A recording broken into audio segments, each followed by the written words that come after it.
দুপুরবেলা বর গাছ লাগাচ্ছিল আর পিতুল দেখি ওর পায়ে পায়ে ঘুরছে, কারণ পিতুলের খাবার টাইম হয়ে গেছিল। আসলে কি হয়েছে, আজ সকালে মাংস করার কথা ছিল না, ভেবেছিলাম রাতে হবে, কিন্তু বর বলল দিনের বেলায় খাবে আর ও নিজেই রান্না করবে, তো সেই করতে গিয়ে একটু লেট হয়ে গেছিল।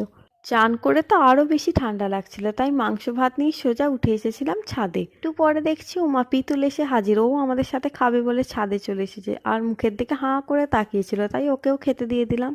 সন্ধেবেলা অল্প একটুখানি পোলাও করেছিলাম আর রাতে ভাত ডাল আর সকালের মাংসটা দিয়ে ডিনার করে নিলাম, আর তারপরেই পিতুল চলে এসেছে দেখো আরাম করে আমাদের খাটে শুতে। পিতুল কিন্তু আজ না খেয়েই শুয়ে পড়েছে, তো শুয়ে যখন ছিল আমি ভাবলাম আমিও ওর পাশে একটু শুয়ে পড়ি, আর শুয়ে শুয়ে ভাবছিলাম পিতুলের সাথে 2-4টে রিলস বানানো যাক, তো সেটাই করলাম।